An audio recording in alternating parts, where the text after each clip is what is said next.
La chaîne 3 de la radio algérienne vous propose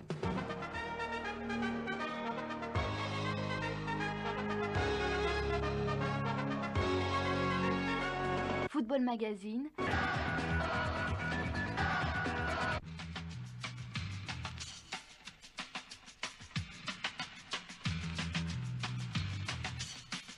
Du foot, plein les oreilles.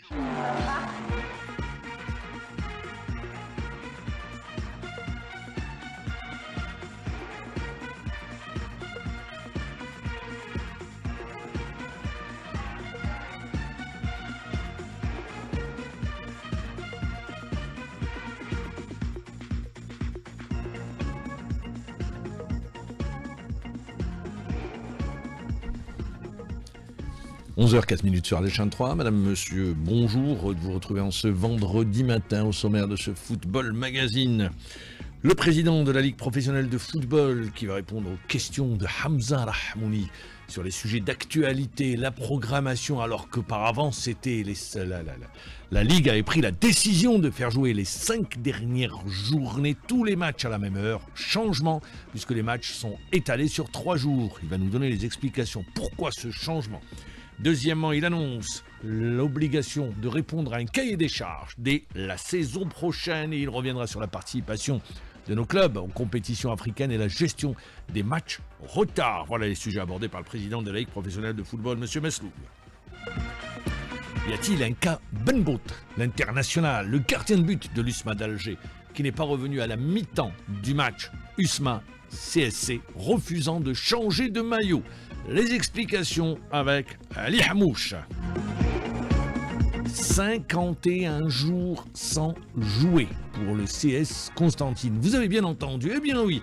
Comment on gère 51 jours sans jouer dans le en championnat? Comment on gère les matchs retard? À toutes ces questions, les réponses avec Ataf Batiela qui sera avec nous en direct. À la réalisation de ce Football Magazine, on retrouve un Fouad Hamadi.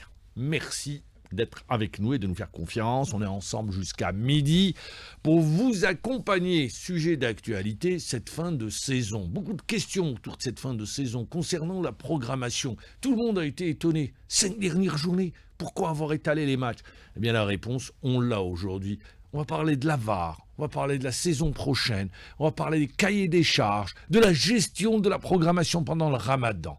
C'est une interview réalisée par Hamza Rahmouni avec le président de la Ligue professionnelle de football. On essaye d'étaler la journée sur 3 ou 4 jours. Et tout ça, ça permet au club de bénéficier de la technique de la VAR. Les années précédentes, il n'y avait pas la VAR dans notre championnat, donc on pouvait mettre tous les matchs dans une seule journée ou 2 jours. Maintenant, l'objectif, c'est faire un maximum de matchs avec la VAR. Et comme on est lié avec notre partenaire, qui est la télévision algérienne, qui font énormément d'efforts afin de pouvoir transmettre les matchs et pouvoir utiliser aussi la technique de la VAR. Donc c'est pour ça qu'on étale la journée sur 4 jours.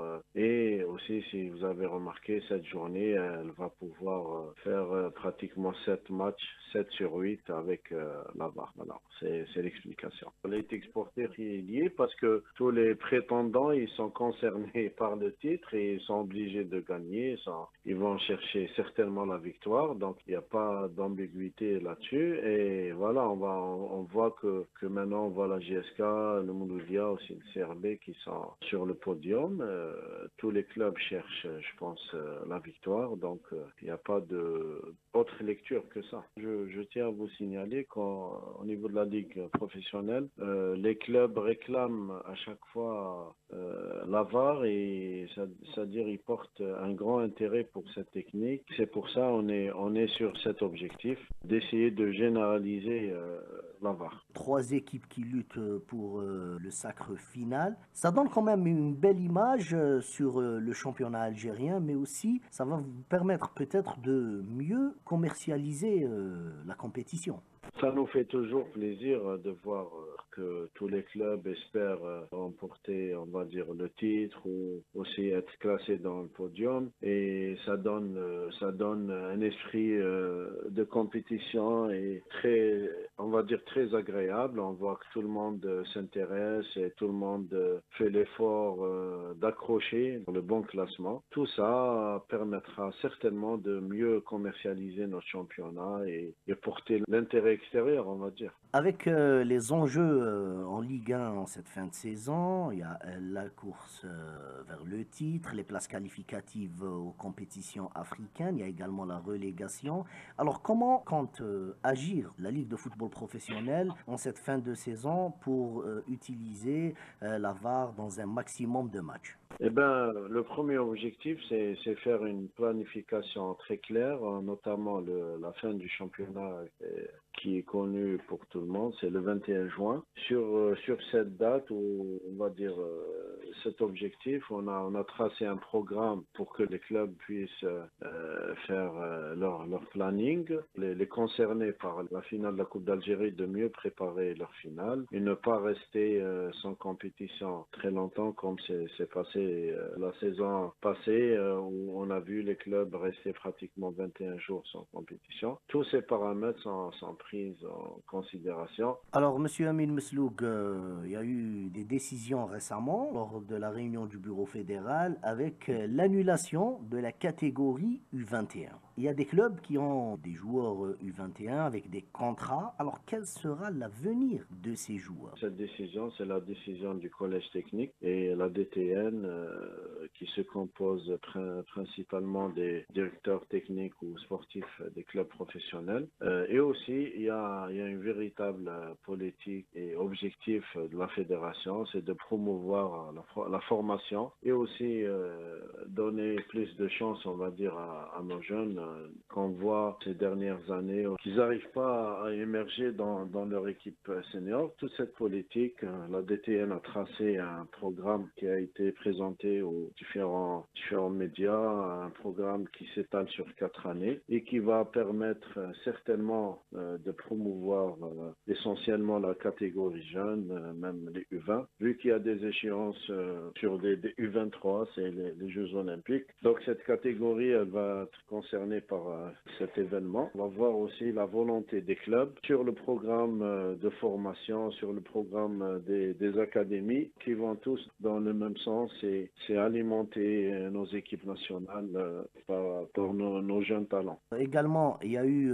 récemment de la violence dans les stades. La Ligue de football professionnel a pris des mesures lors du bureau fédéral. Alors, est-ce qu'on peut avoir plus de détails? On a pris la décision ensemble d'interdire le déplacement des supporters durant les journées qui restent. Je pense tout cela, ça rentre dans l'intérêt général. Tout cela va permettre aussi de mieux s'organiser pour la saison prochaine. Donc on comprend par là que l'interdiction de déplacement a été décidée jusqu'à la fin de saison. Pour la saison prochaine, il y aura peut-être une nouvelle loi? Non, pour la saison prochaine, je pense les choses vont se dérouler normalement. Il y aura la reprise de déplacement, peut-être avec plus de sensibilisation, parce que notre objectif, c'est pas d'interdire seulement, mais c'est de sensibiliser nos supporters, d'avoir, on va dire, plus de communication entre les clubs et leurs galeries. C'est en activant les comités de supporters qui doivent impérativement jouer un rôle de sensibilisation et d'organisation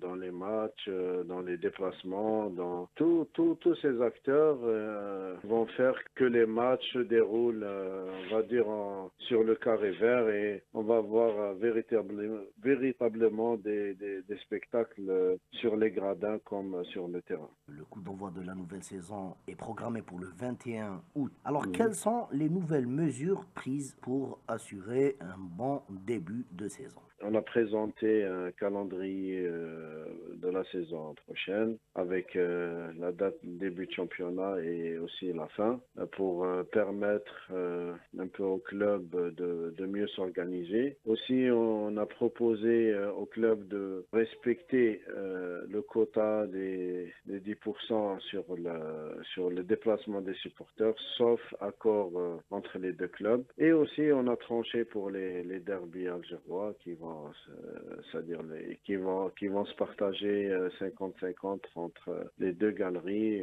Donc, on a mis tous ces points pour mieux s'organiser l'année prochaine. On a présenté aussi le nouveau contrat joueur et entraîneur qui part sur un contrat d'objectif et un contrat de performance afin de mieux préserver la santé financière des clubs professionnels et aussi garantir tous les droits à nos joueurs et entraîneurs. Et il y a eu également un débat sur les joueurs étrangers. Sur la base des statistiques que la Ligue professionnelle a transmis à la DTN et au club, on a vu certains critères techniques, l'obligation de réduire le nombre de joueurs étrangers, vu que ces derniers ne participent pas régulièrement dans notre championnat. Donc on a vu l'utilité d'un peu réduire le nombre. Voilà, c'est 4 étrangers pour la saison prochaine, sauf pour les clubs qui ont déjà des contrats en cours.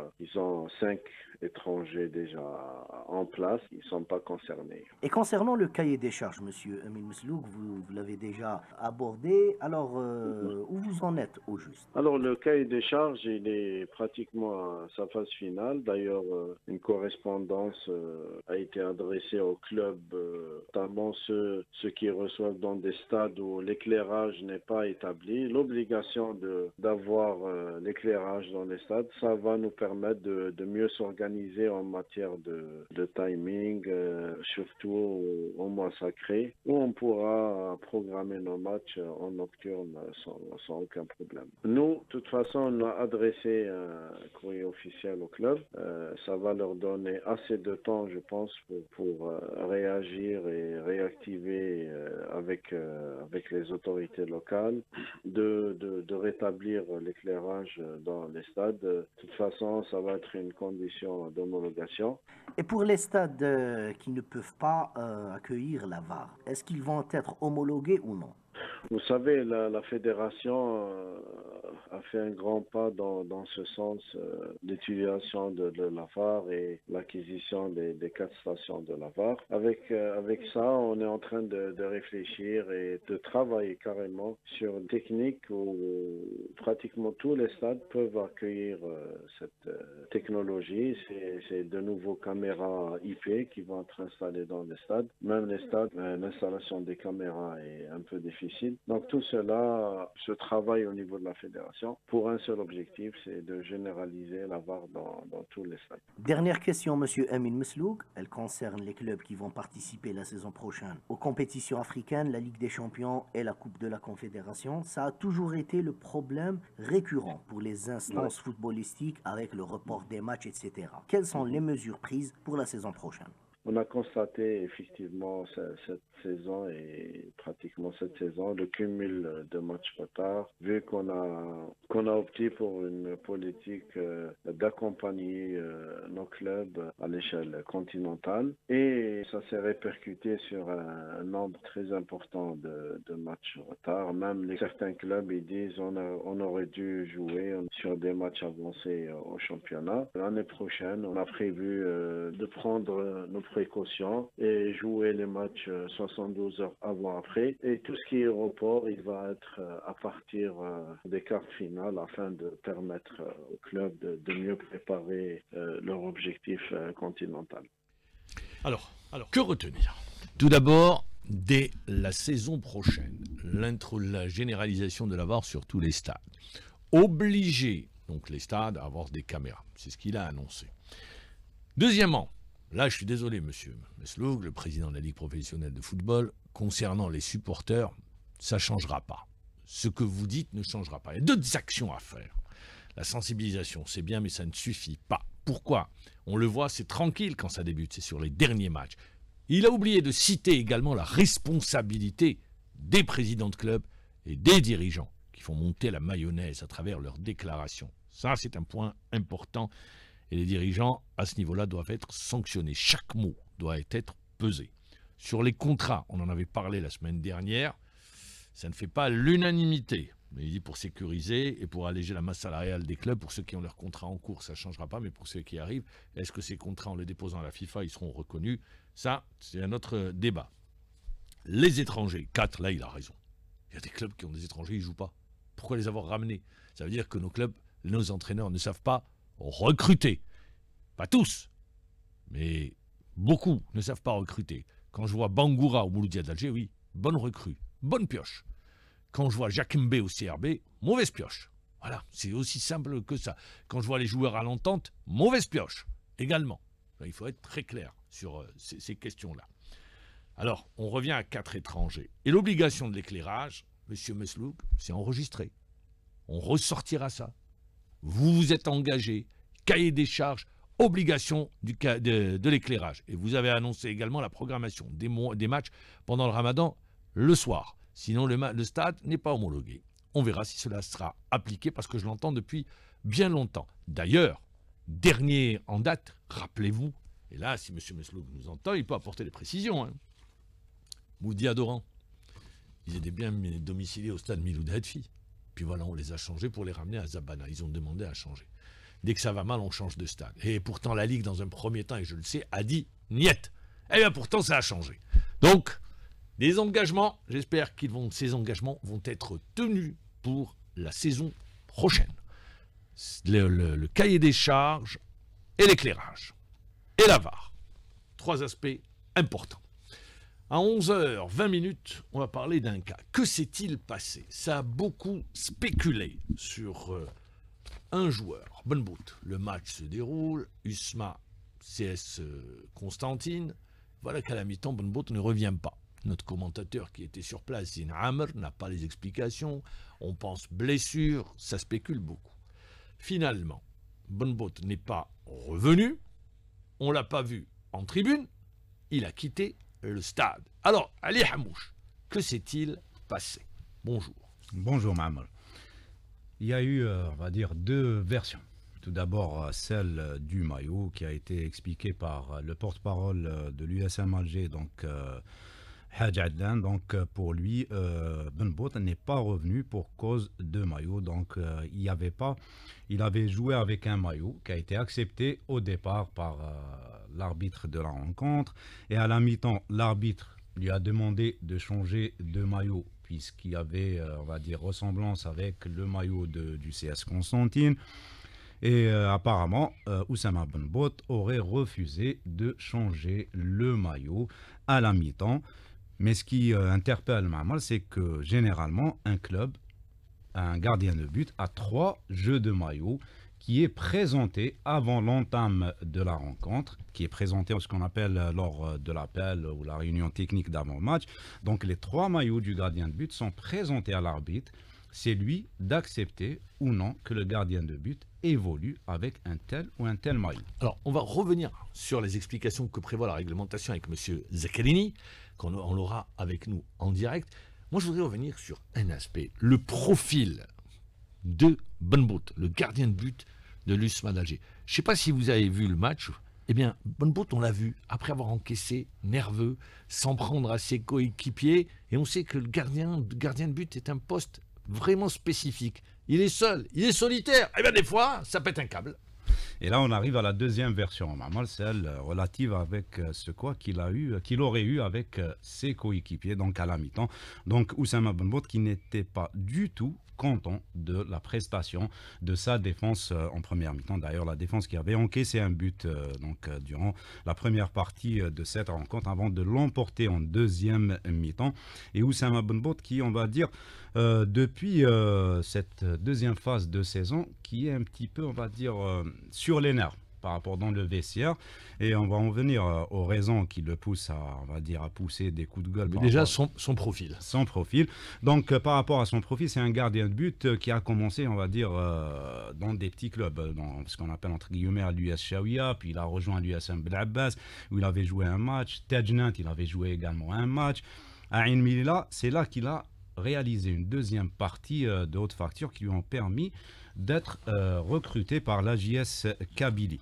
Et là, il a travaillé sous la houlette d'un ex gardien de but international, c'est Omar Hamnad, lui qui l'a aidé à progresser et à s'imposer dans les buts de la JS Kabylie. On va l'écouter justement.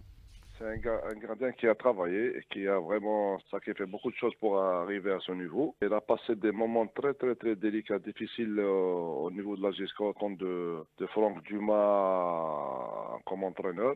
Si ce n'était pas l'intervention de Mourad Karouf et moi à la GSK, bon, Oussama il aurait été chassé du club. Donc aujourd'hui, on le retrouve en équipe nationale avec des performances de haut niveau. Et c'est lui qui a travaillé. C'est un gars qui sait quoi faire. Il est là, il bosse, donc il a une marge de progression encore à l'avenir. C'est quelqu'un qui ne parle pas beaucoup et il est là, il fait son travail. C'est un gars qui est sociable avec tous les joueurs, il sait où il veut en arriver. C'est quelqu'un qui bosse, comme le dit Omar Hamnad. Donc lors de sa première saison sous le maillot de la JS Kabylie, il avait joué que 2 matchs. Il était en concurrence avec Abdelkader Salhi qui était international. Deuxième saison, 19 matchs. Et troisième saison, 23 matchs. Donc, lors de cette troisième saison, c'est là qu'il s'est imposé comme gardien numéro 1 de la JS Kabylie, où il restera 3 saisons avant de rallier l'USM Alger. Et là aussi, il va être en concurrence avec un autre gardien de but, c'est Alexis Gendouz. Mais cela ne l'a pas empêché de s'imposer. Et là aussi, il va travailler sous la houlette d'un autre gardien international, donc Gawawi, Lounas Gawawi. Et là, Lounas Gawawi qui nous dit que Oussama Benbout, c'est quelqu'un qui s'est imposé dans le vestiaire et quand il n'est pas content, il le fait savoir à ses coéquipiers. Même s'il a passé un moment un peu difficile, mais il est resté lucide, il a un bon caractère, il a une forte personnalité, il a travaillé, il a gagné un peu de confiance, il est revenu en force et il a décroché ce statut international. Ses qualités mentales l'ont aidé à progresser et avoir un niveau international. Il s'est imposé au vestiaire, il s'est imposé sur le terrain, donc c'est quelqu'un qu'on respecte. Il a imposé ce respect pour ses coéquipiers, donc je peux dire qu'il peut être un leader dans un groupe. Il est calme, mais il a un esprit de gagneur. Des fois, il se comporte quand il y a des lacunes au niveau de la défense, mais au contraire, c'est vers le positif. Calme quand il faut et s'emporte un peu quand il faut, donc c'est ça un gardien de but. Alors, ce qui ressort, c'est un compétiteur, c'est un leader, c'est quelqu'un qui a du caractère. Hein, il a réussi à prendre, face à Alexis Gendouz, vous l'avez dit, la concurrence, à s'installer dans les buts de l'USMA d'Alger. Pas content, il le fait savoir. Mais avant de revenir, peut-être ce qui pourrait, le coup de gueule serait dû à une situation bien précise, on va écouter avec nous l'ancien arbitre international. Il est avec nous en direct, Monsieur Zekrini. Bonjour. Bonjour Mammar, bonjour Ali, le bonjour à nos auditeurs et auditrices. Et moi je vous dis merci de votre disponibilité à chaque fois qu'on vous sollicite pour éclairer nos auditeurs justement. Alors on va revenir sur ce qui s'est passé. Vous allez nous rappeler le règlement. Que dit le règlement en matière d'équipement? Oui bien sûr, la loi 4 est claire Mammar. Tout le monde, tous les arbitres et en principe les dirigeants, les responsables savent. La loi est claire, elle dit sur les couleurs des équipes et des arbitres. Les deux équipes doivent porter des couleurs les distinguent l'une de l'autre et des arbitres. Chaque gardien de but doit porter des couleurs distinctes de celles portées par les joueurs. Ça veut dire les joueurs, son équipe et l'équipe adverse. Et par les arbitres. Ça veut dire quand on rentre dans un terrain de football, il faut qu'on trouve 5 couleurs. Les 2 couleurs des équipes, la couleur des gardiens de but, la couleur des arbitres, ça fait 3, et les 2 couleurs des 2 gardiens de but. Mais la loi, elle dit encore, si les 2 gardiens de but ont la même couleur et ils n'ont pas quoi changer, ils peuvent jouer avec la même couleur. Mais uniquement les gardiens de but. Les 2 gardiens de but, ça, la loi. Mais le gardien de but n'a pas le droit de porter des maillots la même couleur que son équipe ou bien l'équipe adverse. Voilà la loi, qu'est-ce qu'elle dit exactement, la loi 4. Mais la loi 4, elle est très longue, hein, mais on parle uniquement maintenant sur les couleurs.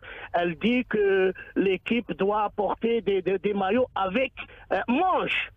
Avant, il n'y avait pas avec cette paragraphe, on dit avec manche. Pourquoi ils ont ajouté avec manche? À cause, si vous vous rappelez bien, à cause de l'équipe du Cameroun. Quand elle a joué, ils avaient des maillots, des débardeurs, oui, tout à fait. Voilà. Alors, dans cette situation-là, la FIFA C'était en Coupe du Monde, pour rappeler aux C'était en Coupe du Monde. Alors, dans cette situation-là, la FIFA a ajouté comme quoi les joueurs doivent porter des maillots avec manches. Ça ne veut pas dire manche complète. Nous, on dit demi-manche. C'est interdit les débardeurs. Voilà la loi, ce qu'elle dit exactement. Alors, il y a la présentation des équipements. En principe, l'arbitre, avant que le match ne débute, il vérifie, non? Oui, pendant l'appel, l'arbitre doit être présent, il fait l'appel et il vérifie tout la loi 4. Bon, il y a le maillot, il y a le short, il y a les bas, il y a les protège-tirbia, il y a les souliers. C'est 5 matériaux obligatoirement. Le joueur doit porter ces 5 trucs-là. Maillot, short, bas, souliers, protège-tibia. Ça, c'est obligatoire. Pendant la vérification... Est-ce que, je vous pose la question, est-ce que par exemple, les gardiens de but, ils doivent avoir 2 jeux de maillot différents? Il doit avoir l'essentiel. Il doit avoir 2 jeux de maillot, 3 jeux, 4 jeux de maillot, 1 jeu de maillot. L'essentiel pour l'arbitre, il faut que la couleur soit distincte. Différente, voilà. C'est ce que je voulais. Différente. Et il voulait avoir un jeu de maillot, ou bien 4, ou bien 20. Ça, c'est son problème. Mais sur le terrain de football, il faut que son maillot soit différent des joueurs, son équipe et l'équipe adverse, et bien sûr avec les arbitres. Alors, est-ce que la question qui arrive concernant le cas Benbout, est-ce que le match peut débuter? Écoutez bien, M. Dubourg, la loi est claire. Elle a dit 5 tenues. 5 couleurs différentes. Il n'y avait pas les 5 couleurs différentes. S'il n'y avait pas les couleurs, l'arbitre ne doit pas commencer le match avant que l'équipe ou bien le gardien ou bien change le maillot. C'est obligatoirement, il faut qu'il ne rentre pas sur le terrain tant que le gardien ou bien l'équipe ou bien les joueurs ou bien n'importe quel joueur, les joueurs, ils ont la même tenue que l'équipe adverse. Il faut qu'ils changent. Avant, c'était l'équipe locale qui change le maillot. Mais après, c'est l'équipe visiteuse qui change. L'équipe locale joue avec son maillot. Très bien. Alors, l'arbitre, il a fauté en laissant débuter le match. Écoutez bien, qu'est-ce qu'il a, d'après les informations que vous avez. J'ai recueilli les informations. L'arbitre a fait l'appel, a demandé à Benbout de changer son maillot. Oui, bon, il a dit oui, je ne sais pas ce qui s'est passé exactement. Dès qu'il voulait rentrer sur le terrain, il a vu que Benbout, il n'a pas changé de maillot. Bon, il y a les contraintes de la télévision et tout. Il voulait commencer le match parce qu'il y a la note de la Ligue nationale qui demande que tous les arbitres commencent à l'heure. Et elle est rentrée. Mais en vérité, il ne rentre pas. Et même s'il fait du retard et il signale sur la feuille de match, ce n'est pas sa faute. Il faut que le gardien de but change le maillot avant le début de la partie. Il faut qu'il change le maillot. Donc l'arbitre n'aurait jamais dû donner le coup d'envoi. Voilà. Oui, juste le gardien de but, il change le maillot. Si la loi est claire, et il ne faut pas qu'on transgresse la loi. La loi, elle dit que le maillot du gardien de but soit différent de son équipe et l'équipe adverse. Elle est claire, elle est bien écrite noir sur blanc sur la loi Bord. Il faut que le gardien de but, l'arbitre ne commence pas le début de la partie tant que le gardien de but n'a pas changé le maillot. Et à la mi-temps, le gardien n'a pas... Bon, il a fauté en donnant le coup d'envoi. Et après, il y a eu le reste, la suite, ça concerne l'USMA d'Alger. Donc voilà, l'arbitre n'aurait jamais dû le coup d'envoi. Ça, on l'a très bien compris. Merci, monsieur Zekhelini. Je vous en prie, monsieur. Merci. Bonjour à tout le monde. Merci, monsieur Zekhelini, pour toutes ces explications. C'est clair. L'arbitre n'aurait jamais dû donner le coup d'envoi de cette rencontre. Le porte-parole de l'USMA d'Alger, l'ancien joueur, le renard des surfaces, il a joué à l'USMA d'Alger, c'est Hadj Adlan qui est avec nous en direct. Bonjour Hadj. Bonjour Mammar, content de t'avoir à l'antenne. Merci. C'est toujours un plaisir. Vous avez dit deux mots. Oui. Sincèrement, c'est Oui, pas des fleurs que je vous ai. Je suis en train de vous jeter. Oui. Digne d'un connaisseur. Merci. Vous avez parlé du cas du gardien de but. C'est très important. Oui. Il faut connaître le rôle du gardien de but pour parler de ça.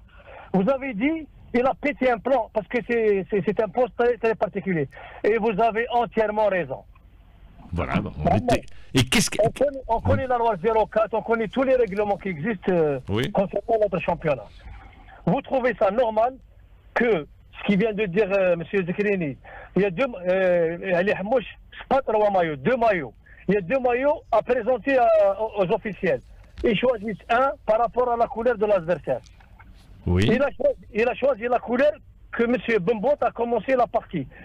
À la béton, il vient lui dire de changer l'équipement. Est-ce que vous trouvez ça normal? J'ai jamais vu ça, moi. De ma vie, depuis 30 ans que je suis dans le domaine. C'est-à-dire, Hadj Adlan, juste pour que l'auditeur puisse comprendre, comme ça on s'en mêle pas les pinceaux. Avant le coup d'envoi, l'arbitre lui demande de changer de maillot. Avant le coup d'envoi, le maillot qui a été porté, l'équipement qui a été porté par M.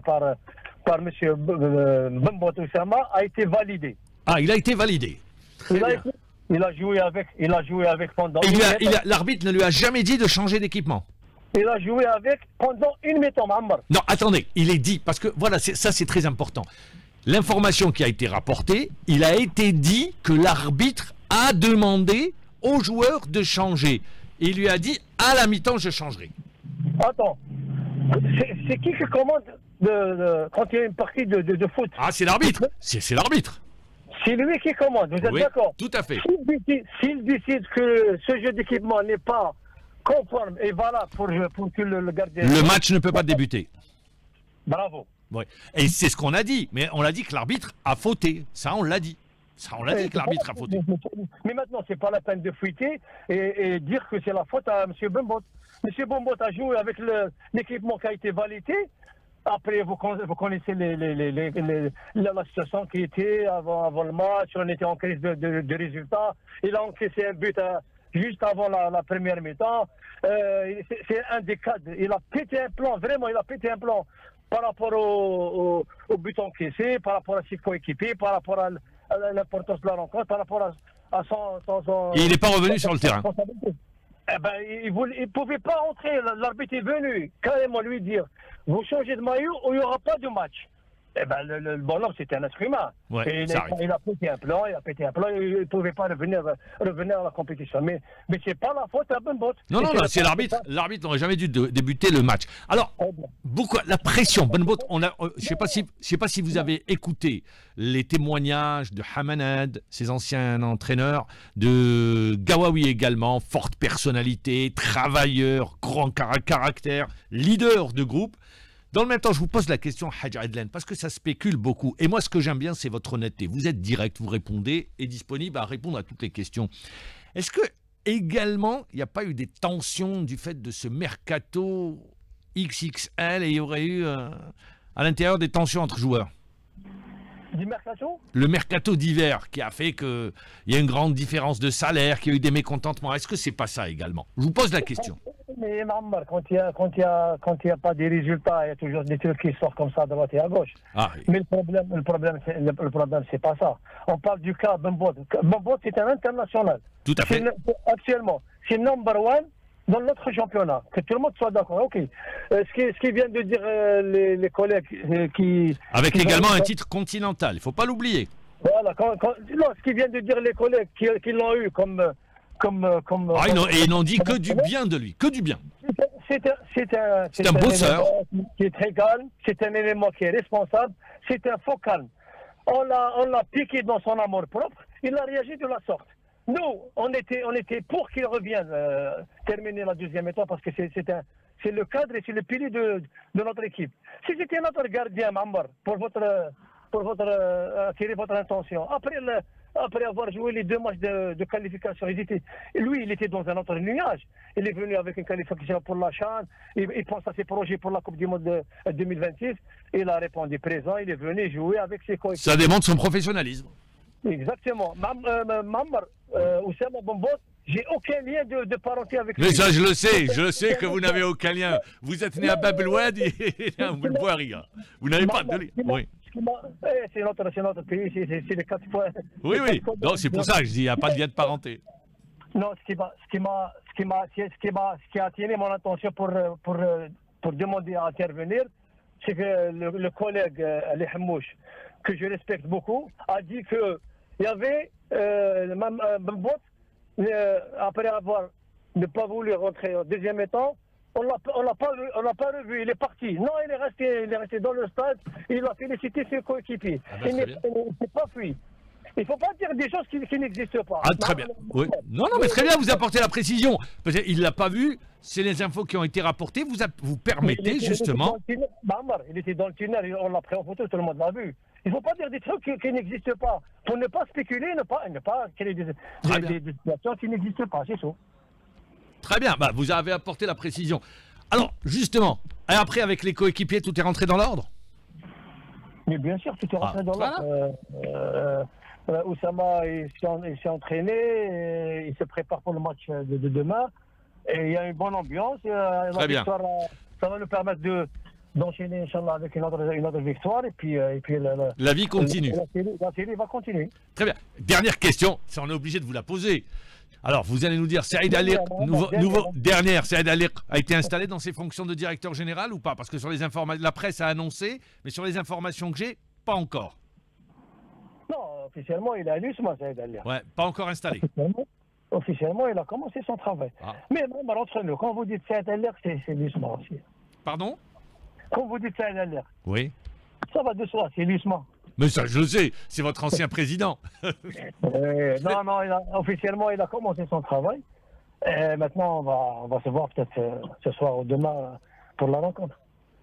Alors, je lui souhaite la bienvenue, puis Saïd Aliq, il va apporter son expérience, son savoir-faire. Son savoir-faire, bien évidemment. Merci Hadj Adlan, merci d'avoir apporté toutes ces précisions. Voilà, concernant, maintenant, on a toute la version avec un rappel du règlement et tout ce qui a été dit autour. Donc c'est très clair, très net. Benbout sera demain aligné dans les buts de l'USMA d'Alger. Mais dans le même temps, à travers les témoignages réalisés par Ali Hamouche, on a pu avoir en savoir un peu plus sur la personnalité de ce joueur, gros caractère, bosseur, un joueur qui en veut énormément, qui est arrivé à force de travail, à arracher une place en équipe.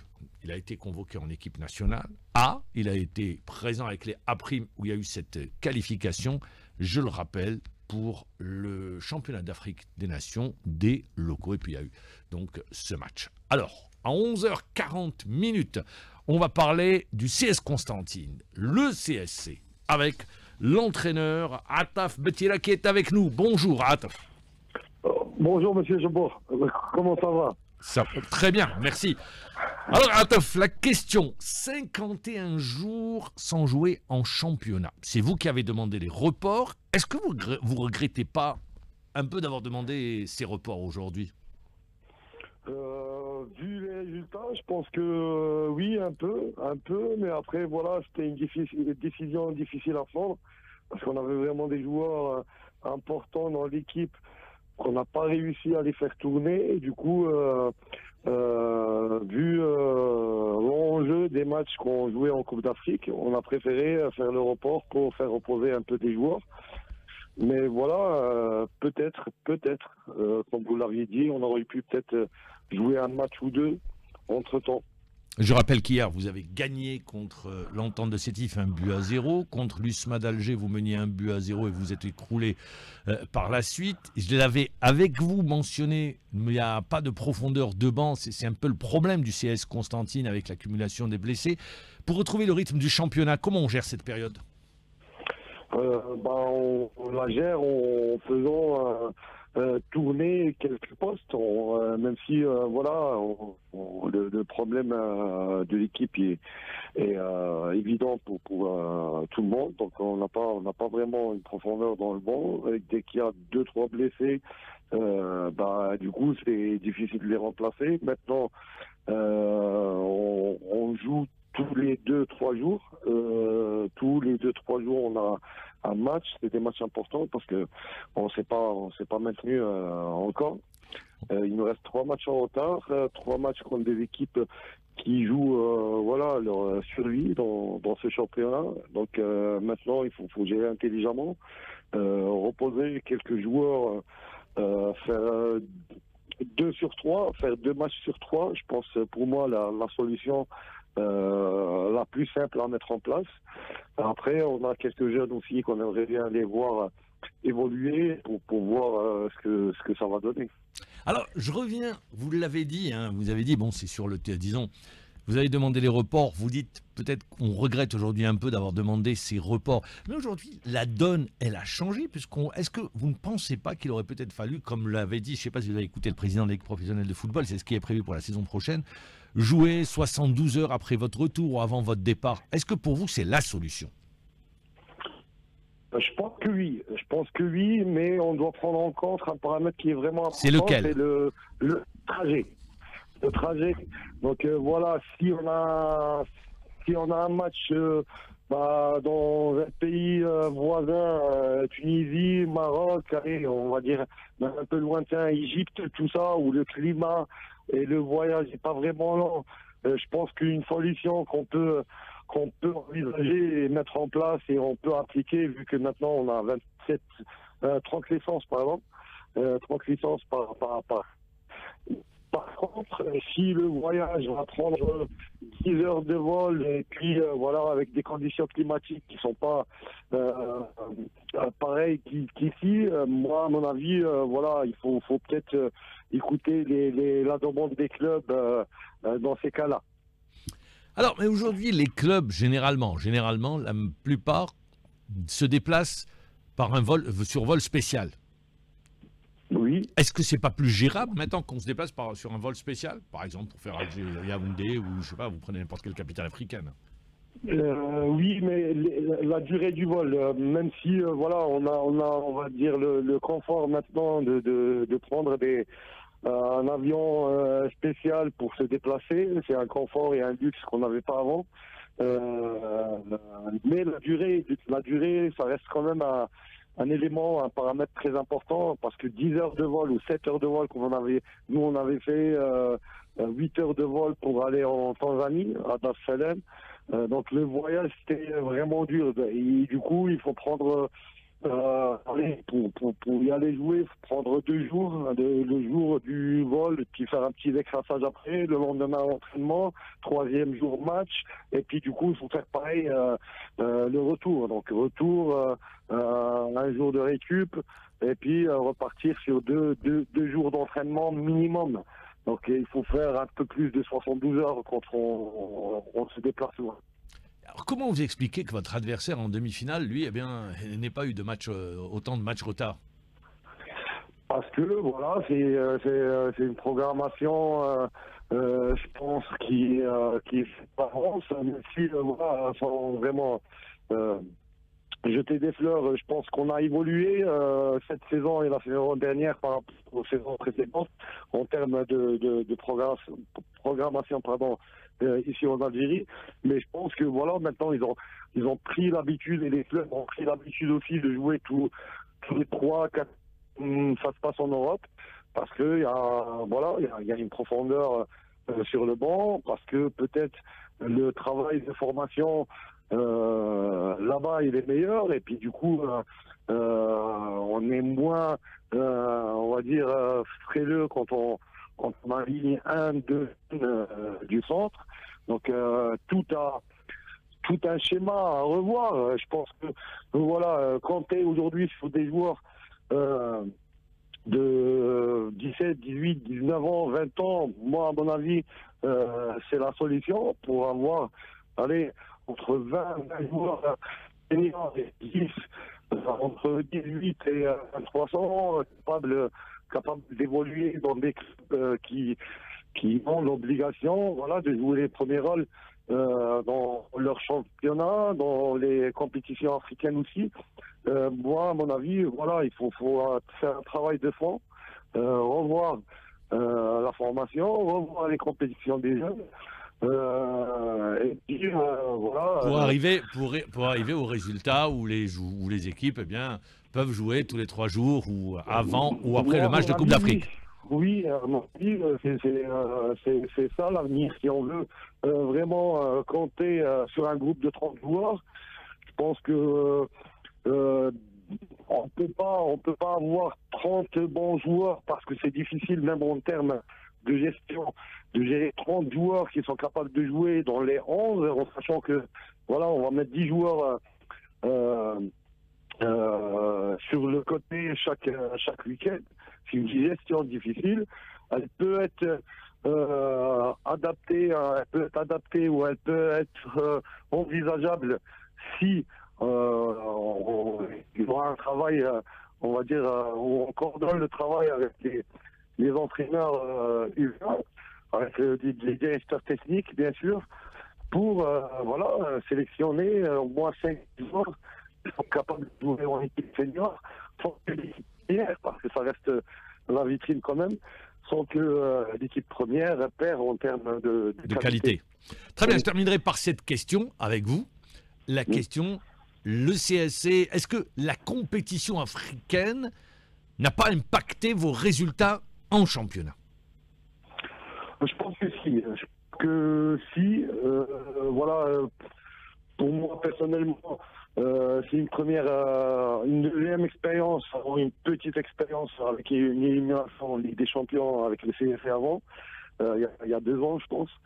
Donc on n'a pas, je pense, je parle mon ressenti à moi, je pense le ressenti aussi des joueurs, c'est pas la même motivation.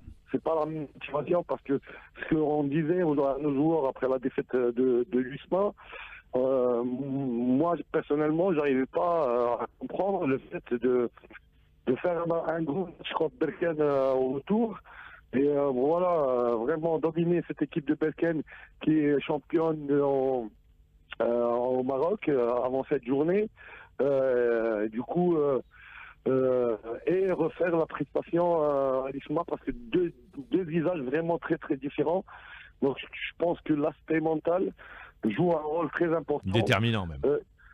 Déterminant, voilà, de faire cette transition rapide dans la tête des joueurs, de jouer un match Coupe d'Afrique et revenir à un match en championnat. Malheureusement, si on veut être exigeant avec nous-mêmes, il faut jouer tous les matchs avec la même détermination, la même mentalité, la même concentration.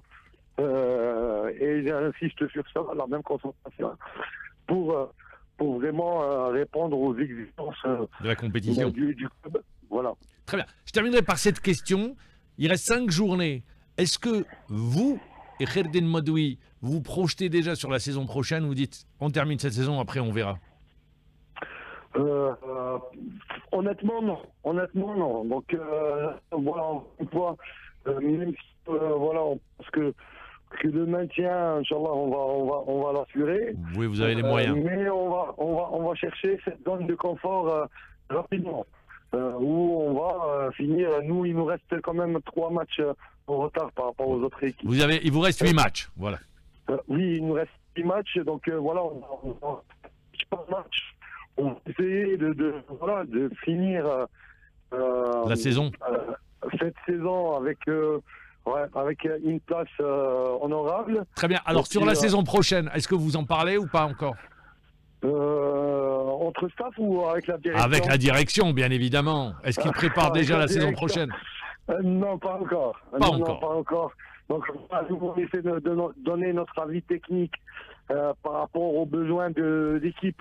Mais et les joueurs à renouveler, les joueurs on a deux joueurs ils sont plus on va dire à partir du mois de juin, donc où il faut discuter avec eux. Ce qui se fait partout. Ouais. Ce qu'on veut garder, ce qu'on veut libérer. Quant à vous, vous attendrez la fin de la saison pour savoir si vous allez continuer ou pas avec le CSC. Seulement un contrat de 2 ans avec le club. Donc pour le moment, je suis au service du club et on verra par la suite Si le club souhaite encore... Ouais, bien. Merci encore une fois, Atof Betiela, d'avoir été avec nous en direct. Vous l'avez entendu. Des regrets. Aujourd'hui, c'est comme dirait l'autre, c'est sur le terrain qu'on apprend, qu'on tire les enseignements nécessaires. Eh bien, il le dit très bien. Voilà pourquoi il aurait bien voulu jouer ces matchs peut-être. Et il explique pourquoi est-ce que c'est très compliqué de jouer 3 jours avant, 3 jours après pour nos clubs. À 11h53, ça fait couler beaucoup d'encre. On a eu un DTN, Monsieur Laronde, qui en a parlé, de la suppression, qui a parlé, qui a évoqué, qui a expliqué pourquoi. Bon, lui, il était contre la suppression de l'équipe réserve. On a aujourd'hui pris également un ancien DTN, Toufir Koulichi, qui est avec nous en direct. Toufir, bonjour. Bonjour, maman. Alors, Toufir, la question est toute claire. Est-ce que vous êtes pour ou contre la suppression de l'équipe réserve? Bon, tout est lié, maman. On ne peut pas dire directement on est pour ou contre. Non, vous allez nous expliquer. Maman, il y a une précision de taille qu'on doit apporter. C'est que l'année passée, je parle des clubs pro, le changement n'est pas au niveau des clubs amateurs, mais au niveau des clubs pro. L'année passée, il y avait 4 catégories de jeunes, du U15, 17, 19 et 21. Maintenant, la saison prochaine, il va y avoir 5 catégories. Donc le nombre de catégories a augmenté. De 1. De 2, par rapport à la suppression de la catégorie U21. Beaucoup de gens ont parlé de perdition de joueurs. L'année prochaine, si on a maintenu les U21, donc c'est les 2006 et les 2005 qui vont jouer en U21. Maintenant, en U20, on a maintenu les 2006, c'est-à-dire c'est eux les U20. Donc il ne va pas y avoir de déperdition. Le nombre de joueurs des U21 de cette saison qui sont nés en 2005, il est au nombre de 10. La fédération a imposé 5 joueurs à maintenir dans les victimes. Donc il va y avoir de toutes les catégories U21, dans chaque club, 5 joueurs qui vont quitter les clubs. Donc on ne peut pas parler de déperdition. En plus de ça, j'ai entendu parler qu'il va y avoir des staffs en chômage. Au contraire, l'année passée, il y avait 4 staffs. L'année prochaine, il va y avoir 5 staffs. Donc pour les U21, donc je ne vois pas. Par contre, j'ai soutenu cette proposition, j'ai défendu cette proposition, mais par contre, pour les 2005, on a imposé des 2005 dans l'effectif des 27 joueurs des seniors. Moi, j'ai fait une proposition, j'ai dit, c'est vrai que peut-être que des clubs qui ont 27 joueurs qui sont sous contrat, c'est des bons joueurs, on ne peut pas libérer des bons joueurs pour juste ramener des joueurs plus jeunes qu'eux, 2005, et qui ne sont pas encore capables de s'imposer en senior. Moi, j'ai fait cette proposition. J'ai dit oui pour les 5 joueurs et les imposer en équipe senior, mais seulement, on doit maintenir les 27 joueurs seniors, plus les 5 joueurs, et on autorise les 2005 à jouer en U20. C'est-à-dire, c'est des joueurs qui ont une année d'âge en plus que les U20, pour gagner de la compétition et en termes de volume de jeu, on les autorise de jouer en U20 en championnat, pas en Coupe d'Algérie. Et aussi, je pense que le fait qu'on a demandé à ce que les 2005 jouent 450 minutes, c'est-à-dire l'ensemble des joueurs, les 5 joueurs, il faut qu'ils jouent 450 minutes durant la phase aller. Donc c'est une moyenne d'un match par joueur et je pense que c'est insuffisant pour qu'on puisse donner un volume de jeu à ces joueurs. Très bien. Donc l'idéal, c'est de maintenir les 27 joueurs, plus 5 joueurs 2005, et on autorise les 5 joueurs à jouer en senior et à jouer en championnat, pas en coupe avec les U20. Très bien. Mais les joueurs de l'équipe première qui n'ont pas de temps de jeu, où est-ce qu'ils vont aller jouer? Parce que l'idée de l'équipe réserve, c'était de leur donner du temps de jeu à ceux qui ne jouent pas, qui ne sont pas retenus. Entièrement d'accord. Quels sont les clubs qui font jouer les joueurs qui reviennent de blessure ou les joueurs qui manquent de temps de jeu en équipe réserve? Ça n'existe pas. Mais c'est l'idée, l'idée. Attendez, mais l'idée, il y a des entraîneurs qui sont obligés d'atteindre des objectifs. Donc pour les joueurs, c'est difficile de gérer tout ça. Pour les joueurs seniors, si on les fait descendre en U21, pour eux, c'est une sanction. Et j'ai vu beaucoup de joueurs seniors qui jouent en U21 c'est des joueurs qui ne se donnent pas à fond, c'est des joueurs qui jouent comme ils veulent, donc il n'y a pas une prise en charge sérieuse de la part de ces joueurs. Donc, ça, c'est là, vous parlez de la réalité du terrain. Bien sûr, la réalité du terrain, elle est autre. Donc, éliminer... Oui, mais également, à la Deschamps, les faire jouer à 10h du matin ou à 11h, également. Non, les espoirs qui l'année passée, bon, je parle des U21. Mais maintenant, les U21, pourquoi pas ils jouent pas à 10h du matin? Oui, le problème, Ahmad. Au contraire, quand ils jouent le matin, il est plus frais. Bah, merci de la réponse. Bien sûr, il est plus frais. Quand il joue en fin de journée, donc qu'est-ce qu'il va faire du matin au soir? C'est pas des seniors. Parce que les seniors, c'est une prise en charge. Moi, je parle est complètement... Moi, je parle des... Oui. Voilà. Je parle de cette équipe réserve. L'idée première, c'était de donner du temps de jeu aux seniors. Voilà, c'est ça. Mais sur le terrain, est-ce qu'on a appliqué cette idée? Est-ce qu'on a appliqué cette politique ou cette orientation ou cette vision? Pas du tout. Depuis que je connais le football, depuis que cette catégorie U21 existe, je peux vous dire que peut-être 5 à 10%, et je vais être un peu large, qui ont vraiment des joueurs seniors qui ont été utilisés en seniors. Donc l'idéal, encore j'insiste, l'idéal c'est de maintenir les 27 joueurs et donner la possibilité à ces 5 joueurs, en plus des 27, de jouer en U21. Eh bien voilà, mais ça... la possibilité, les 27 joueurs, les joueurs qui n'ont pas un temps de jeu, d'ici la fin de la phase d'année, on peut les prêter à d'autres clubs. Ça, c'est une bonne idée également. Eh bien, merci d'avoir apporté cet éclairage. On vous a entendu sur les propositions qui ont été faites, sur la réalité du terrain concernant l'équipe réserve. Parce que je le rappelle, l'équipe réserve est faite pour permettre aux joueurs qui n'ont pas tant de temps de jeu, des joueurs qui reviennent de blessures, eh bien, à revenir progressivement avant de retrouver leur place. Oui, rapidement, on a 20 secondes. Arrêtons de dire qu'il va y avoir de la déperdition. L'année passée, il y avait 4 catégories. Cette année, c'est 5 catégories. Les 2016 qui, logiquement, si on a maintenu U21, ils vont intégrer les U21. Les 2006 sont maintenus dans la catégorie du U20. Merci encore une fois. Merci Taoufik Kouraichi d'avoir été avec nous en direct. Donc vous l'avez entendu, pas de déperdition, une catégorie supplémentaire. Et l'équipe réserve, eh bien, ça c'est les tops qui arrivent. Les 10% des joueurs de l'équipe senior à travers dans le championnat pro qui passent par l'équipe réserve pour revenir. Il est 12h sur Alger Chain 3. Je rappelle que à 15h, je vous retrouve pour Sport sur la 3 et ensemble, on sera ensemble jusqu'à 20h. 12h, vous allez retrouver Walid Salman dans quelques secondes.